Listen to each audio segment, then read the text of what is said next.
I hope you agree this is a powerful story, and it's a story in which humans play an astonishing and creative role, but it also contains warnings.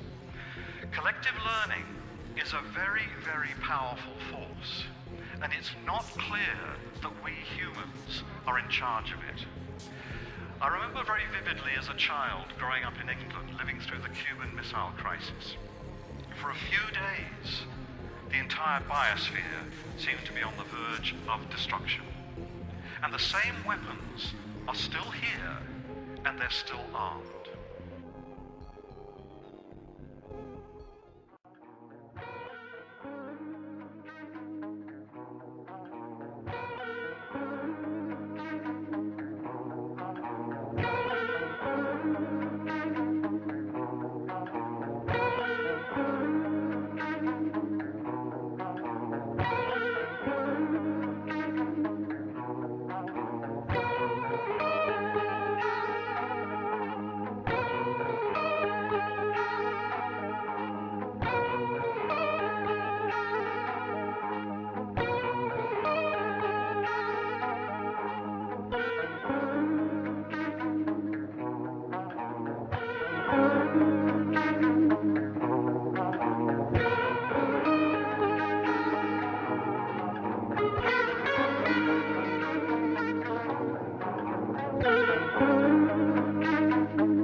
This is going to be one of those temperature-perfect days you're going to want to spend outside. Right, Shay? It's going to be beautiful. You wanted me to say hideous today. No, beautiful. Pasco County, there's a park with miles of biking trails. Tampa Bay Times outdoor man Terry Tomlin takes us there. This morning's Everyday Adventure.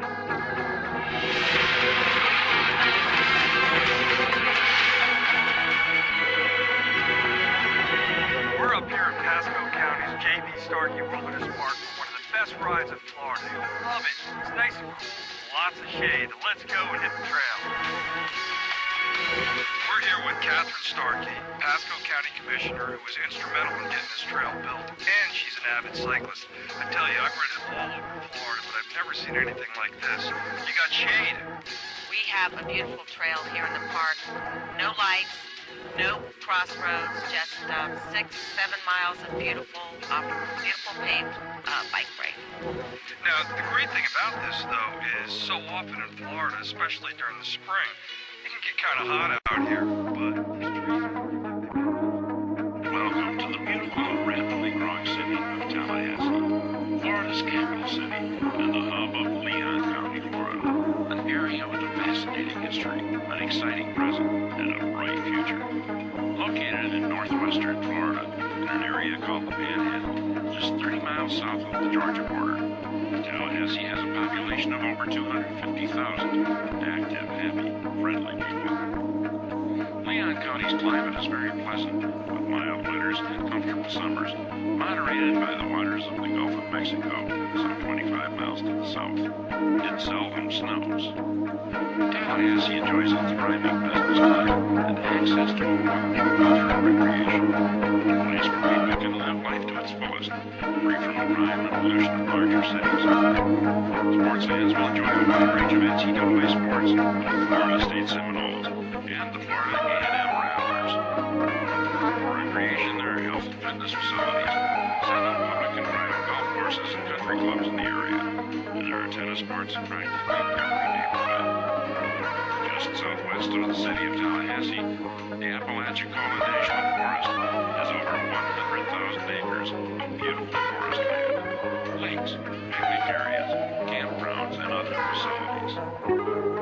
Within an hour's drive are 5 pristine rivers. And within a half-hour's drive are several state parks and recreation areas.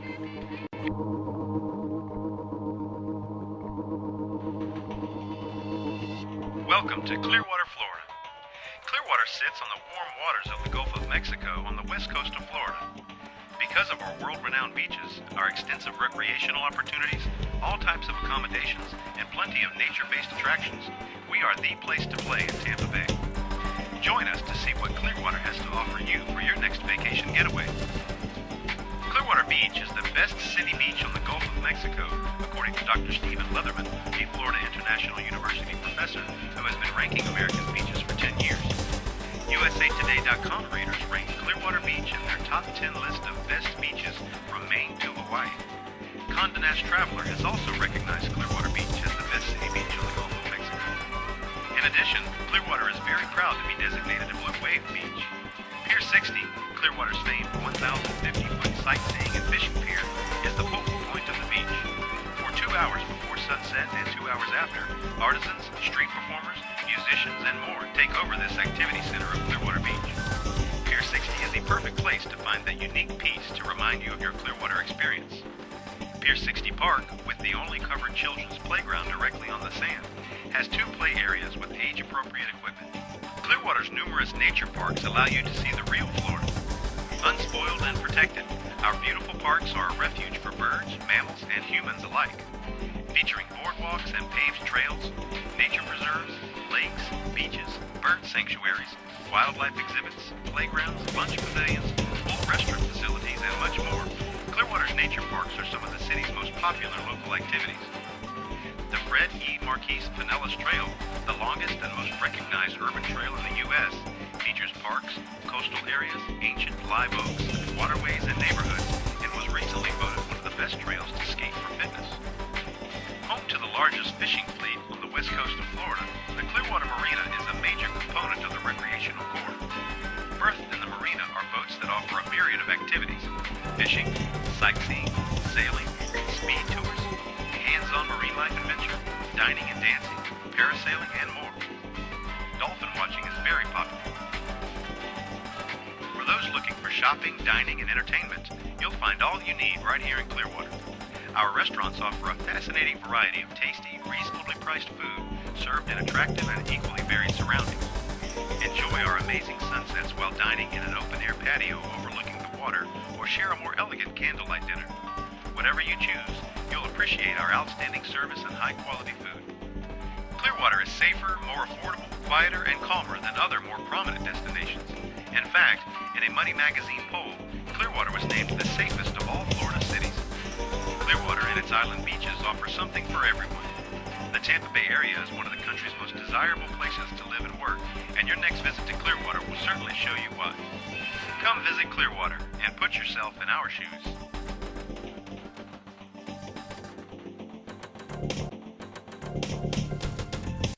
It's being called a hidden treasure in Pasco County, a scenic piece of property that many are hoping will become a destination for residents and tourists alike. Eric Waxel reports on why this project finally may be moving forward. It's beautiful, it's tranquil, This is the Sunwest Mine. it's very peaceful out here. Crystal blue lakes, scenic views, even a beach. But other than the mining for lime rock, this massive property near Hudson sits empty. To have such an asset sit there and go to waste is not right. Gary Grubbs is one of the mine's owners, and he's working with Pasco County leaders to turn this place into a destination for all of Tampa Bay. It's dubbed Sunwest Harbor Town. It's going to have an environment that is pleasant, it's family-oriented. There are ambitious plans for Sunwest. The housing development, expansion of the beaches, putting in a boardwalk with shops and restaurants, and building what's being called the world's premier wakeboarding facility. I picture a whole series of families in Pasco County where instead of having to drive somewhere else, they can actually stay in their own county. I see families being able to come out here and enjoy themselves. Sunwest has had its detractors, including some environmentalists, and the Army Corps of Engineers nixed plans to dredge a canal from the park to the Gulf. But today, the County Commission voted to go ahead with a redesigned plan that will allow the project to move forward anyway. This area really needs to have revitalization. The area has been repressed for a very long time. It is far more than hidden treasure, and it's aggravating to sit in it and see it in its state today and not be able to get under construction quicker. The county has almost $5 million allocated to make Sunwest a reality, and you can see it for yourself during an open house at the lake July 4th weekend. In Arapika, Eric Waxler, ABC Action News.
more than happy to help you. Thank you so much. No problem. Look at the back.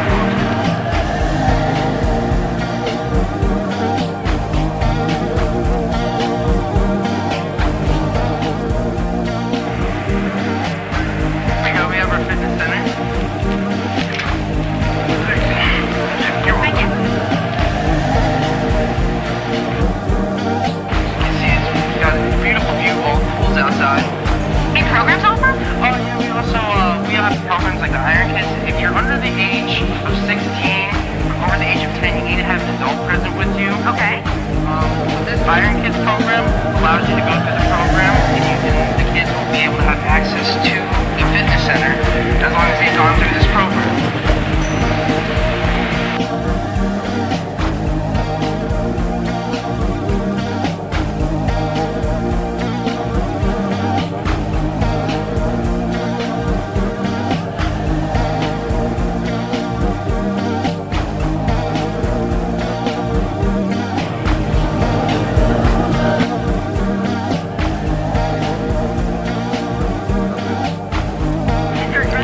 Oh yes, we require proper attire, closed-toed shoes, no flip-flops allowed.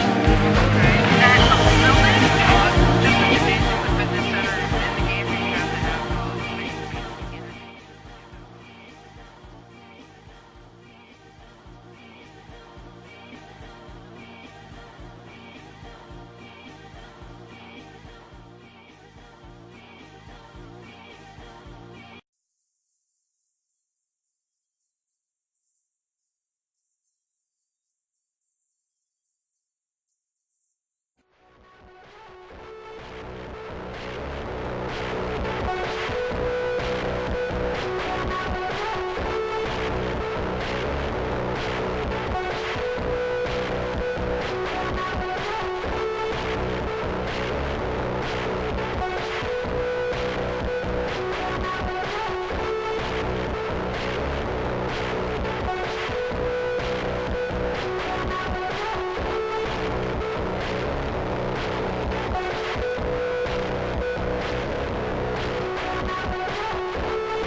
A few moments ago, the body was treated to a report from the senator from Iowa about his recent trip to Cuba. It sounded like he had a wonderful trip, visiting what he described as a real paradise. He bragged about a number of things that he learned on his trip to Cuba that I'd like to address briefly. He bragged about their healthcare system. Medical school's free, doctors are free, clinics are free. Their infant mortality rate may be even lower than ours. I wonder if the senator, however, was informed, number one, that the infant mortality rate of Cuba is completely calculated on figures provided by the Cuban government. And by the way, totalitarian communist regimes don't have the best history of accurately reporting things. I wonder if he was informed that before Castro, Cuba, by the way, was 13th in the whole world in infant mortality. I wonder if the government officials who hosted them informed him that in Cuba, there are instances reported, including by defectors, that if a child only lives a few hours after birth, they're not counted as a person who ever lived, and therefore don't count against the mortality rate. I wonder if our visitors to Cuba were informed that in Cuba, anytime there is any sort of problem with the child in utero, they are strongly encouraged to undergo abortions. And that's why they have an abortion rate that skyrockets, and some say is perhaps the highest in the world.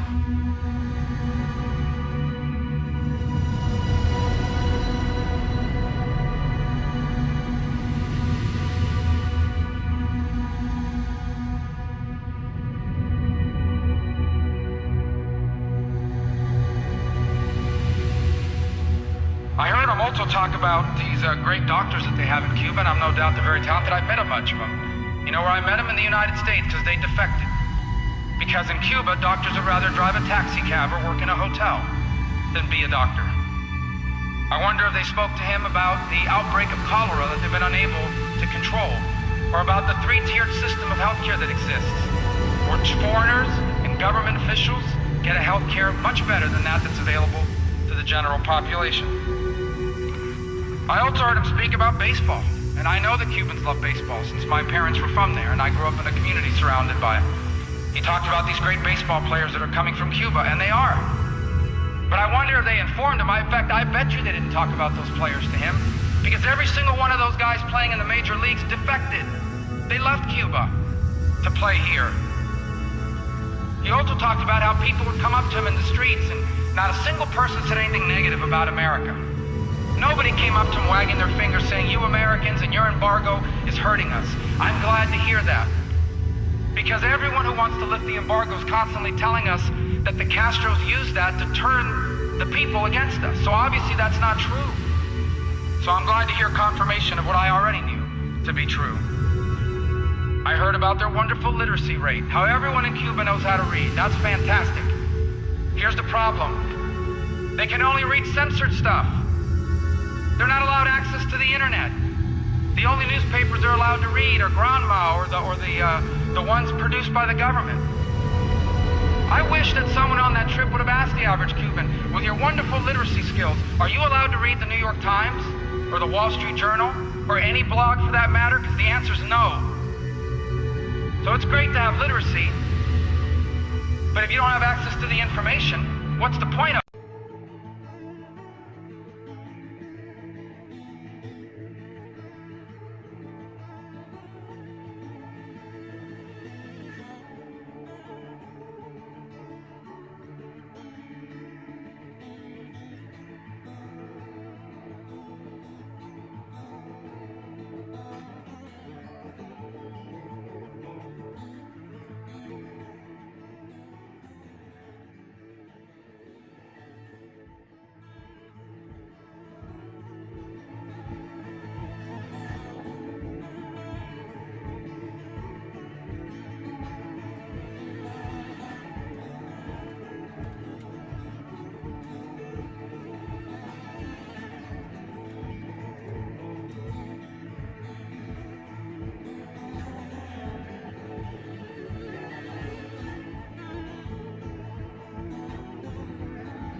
So I wish somebody would have asked about that on that trip.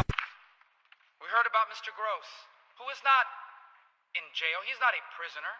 He is a hostage. He is a hostage. And in the speech I heard a moment ago, I heard allusions to the idea that maybe we should, he didn't say it, but I know the language, I know the code in this, that maybe there should be a spy swap. Here's the problem. Mr. Gross was not a spy. You know what his crime was, if that's what you can call it? He went to Cuba to hand out satellite radios to the Jewish community. But we're glad to hear that the Cubans are so nice to him that they let him walk 10,000 steps a day and do pull-ups. And they let him build a necklace out of bottle cap tops. Very nice of them to allow him to do those things.